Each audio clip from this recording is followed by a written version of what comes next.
ang paghahamon ni Soho sa Apostle of Etarem. At mukhang ipinamukha ng ating bida na walang bayag at natatakot sa kanya ang Apostle dahil lagi itong nagtatago sa kung saan-saan. Kaya hinamon na talaga ni Soho na magpakita ang Apostle para labanan siya. At ang unexpected na pagkikita na aakalain mong magaganap ang matinding laban ngunit iba ang nangyari. Kaya huwag na nating patagalin pa. Let's go! And please like and subscribe sa ating YouTube channel mga lods at mag-follow sa ating Facebook page. Salamat! Nagsimula ang chapter na ito kung saan matapos pakawalan ni Kang Tae-shik ang hindi mabilang na mga slashes na tumama sa buong katawan ni Hwang Dong-suk, tumambad ng katawan nito sa harapan mismo ni Song Soho. Samantalang si Kang Tae-shik ay naging fully controlled na ng Apostle of Etarem na gamit ang pambihira niyang skills. Nagmimistulang parang mailap na fog si Kang Tae-shik na bigla na lamang dumadaan sa harapan habang nag-iiwan ng mga hindi matatawarang slashes. Kaya ang mga shadow soldier ni Soho ay walang kahirap-hirap na tinalo ni Kang Tae-shik sa pamamagitan ng mga slashes habang tinatago ang sarili gamit ang camouflage skills, na kahit ang ating bida ay hindi na gumalaw pa at hinayaan na lamang magpatama sa mga slashing attacks dahil wala talaga siyang nakikita at sobrang bilis pa ng galaw nito. Talsik ang dugo nang dumaan ng slash sa mukha ni Soho at napansin niya na parang usok lang ito na bigla na lamang nabubura at hindi niya talaga nakikita ang mga next move ni Tae-shik sa sobrang bilis nito. Alam ni Soho na isa itong camouflage skills, isang kakayahan ng mga assassin type hunter. Although, bahagya niyang naririnig ang bawat steps dahil sa mataas na ang kanyang sense stats, ngunit ang kaya lang niyang gawin ay umiwas, pero mahirap para sa kanya ang makapag-counterattack. Samantalang habang nasa loob ng helicopter, kitang-kita ng Apostle of Etarem ang lahat ng pangyayari sa laban ni Kang Tae-shik at Soho. At sa tansya niya, si Kang Tae-shik ay nasa around higher A rank levels, kaya para sa kanya, si Song Soho ay nasa puntong hindi niya kayang talunin ng kalabang nasa ganitong level. Subalit bigla na lamang niyang narinig ang salita ni Soho na napawikang Apostle of Etarem. Alam kong nakikinig ka. Gusto kitang makausap habang may pagkakataon pa. Sinabi ni Soho na hanggang ngayon gumagalaw ako nang hindi ipinapakita ang tunay kong pagkatao. At may isang dahilan kung bakit. Akala ko noon, malaking panganib kung malalaman mo ang tungkol sa akin. Ngunit nagkamali pala ako. Isipin mo, bakit ang tinatawag na invader mula sa kalawakan ay hindi man lang nagpapakita, sa halip ay gumagamit pa ng star powder para kontrolin ng mga tao? Hindi ba't ibig sabihin lang nito, kapag nagpakita ang Apostle of Etarem, magiging isang napakalaking panganib din iyon para sa kanya? Pero nagbago ang lahat nang nagsimula kang nagpakita matapos ang insidente ni Lee Min-song. Para sa isang nilalang na nagtatago na unti-unting inilalantad ang sarili, ibig sabihin may inihahanda ka ring malaki, hindi ba?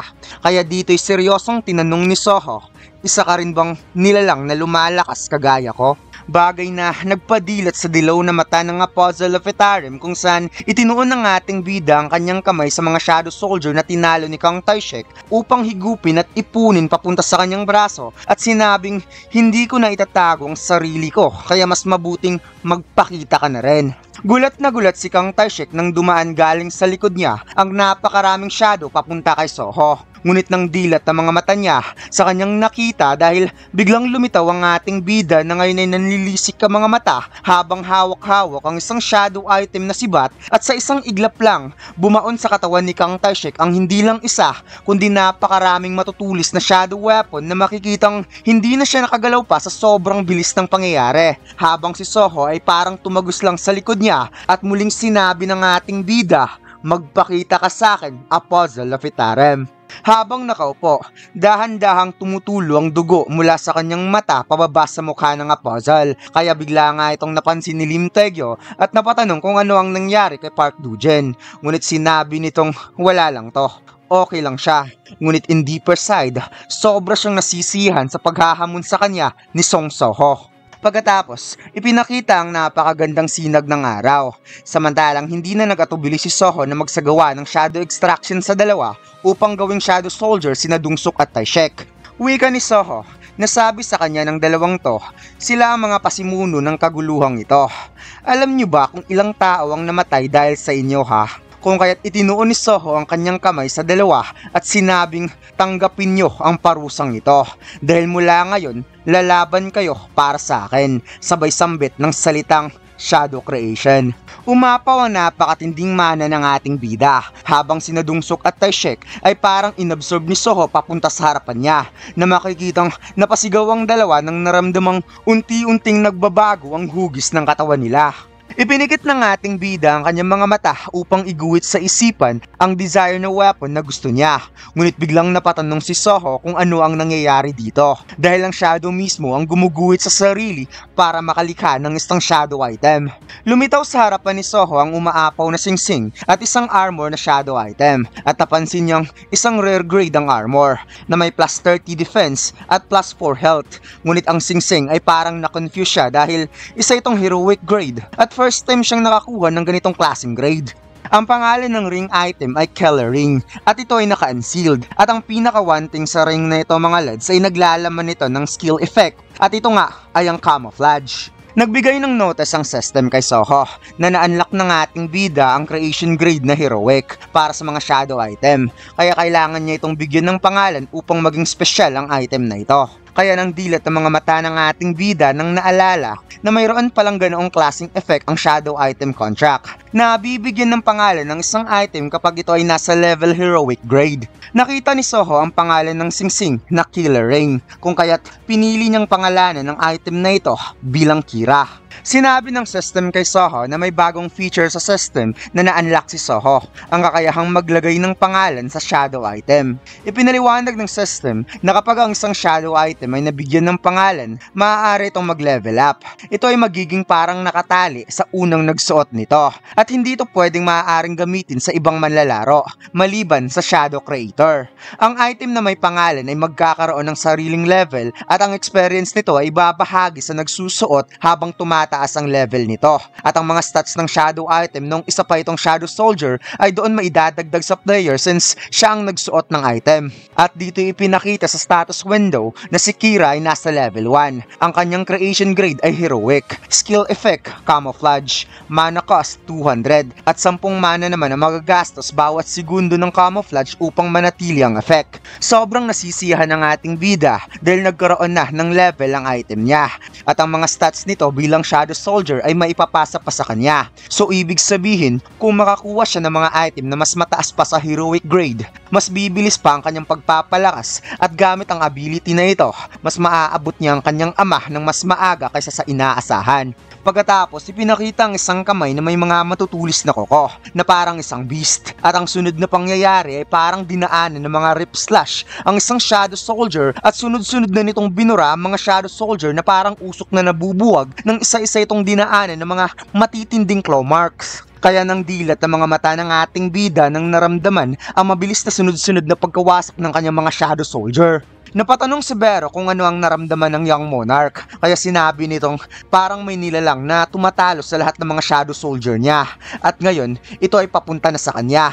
Kaya naghanda ang ating bida dahil naramdaman niyang nasa malapit na at approaching na papunta sa kanya ang nilalang na yon at maya-maya parang bomba na sumabog ang gusali nang lumabas ang isang napakalakas na nilalang na makikitang ito ay tumalon sa itaas at sa sobrang lakas ng pagsabog na tamaan pa ang ulo ni Bero sa mga maliliit na batong tumalsik.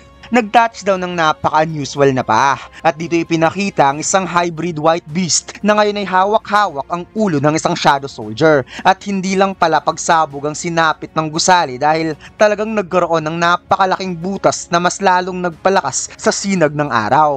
Sinabi ng white beast na tumakbo talaga siya papunta dito matapos niyang makita ang mga black pillars, ngunit isang binatilyong bata ang nahanap niya kaya napatanong siya kung isa ba itong hunter. Habang si Soho naman ay napaisip kung bakit nagsasalita ang magic beast na ito at anong ginagawa ng isang magic beast dito.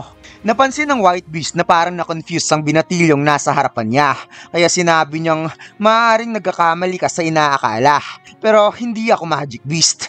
Ako ang guild master ng White Tiger Guild na si Baek Yunho kaya naisip ni Soho na siya pala ang guild master ng White Tiger Guild na nabanggit na isa siyang S-rank hunter na may pambihirang kakayahan na i-transform ang sarili into a powerful beast. Wika ni Yunho na nakakaamoy siya ngayon ng matinding dugo mula sa kaharap niya kaya napatanong siya kung ano nga ba ka talaga.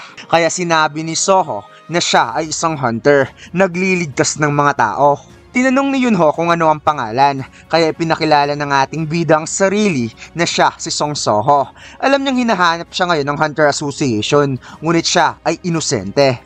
Napahalakhak sa tawa si Yunho nang nalamang ang wanted na si Song Soho pala ang kaharap niya. At ang tapang naman ng batang to, na kahit ipagsigawan mo pa ng lantaran, isa ka pa ring wanted. Kaya ibinida ni Yunho ang mga matutulis niyang kuko sa harap ni Soho at sinabing hinihinalaan kang nang didistribute ng star powder, diba? At nagkataon din na may isa kaming membro ng White Tiger Guild na dadamay dahil sa star powder na yan. Kung talagang wala kang kasalanan, paano mo mapapatunayan yon na makikitang nasa liig na ni Soho ang maladagger na kuko ni Baek Yunho?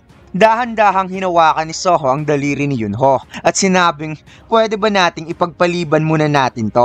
Medyo kulang kasi ako sa tao ngayon, kaya malaking ginhawa para sa akin na may isang S-rank hunter na nandito. Kaya bilisan na natin at iligtas natin ng mga tao. Kaya nagulat na parang nagtatakang napatanong ang isang S-rank hunter kung alam ba nito ang kanyang ginagawa.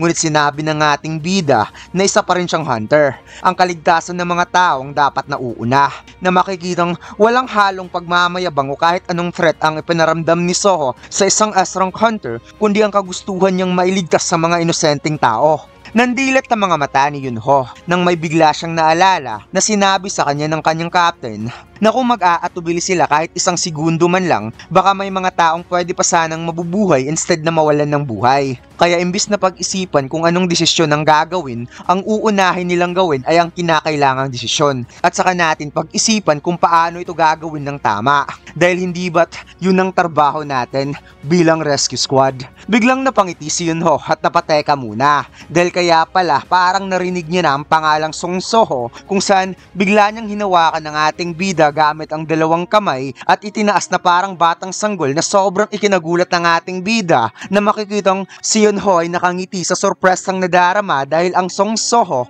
yun ang pangalan ng apo na palaging pinagmamalaki ng captain niya at sinabing, ikaw ang apo ni Captain Song L1, hindi ba? At dito lang nagtatapos ang chapter na ito mga lads. Huwag mo sana kalimutan mag-like, comment at mag-subscribe sa ating YouTube channel at mag-follow sa ating Facebook page. Salamat!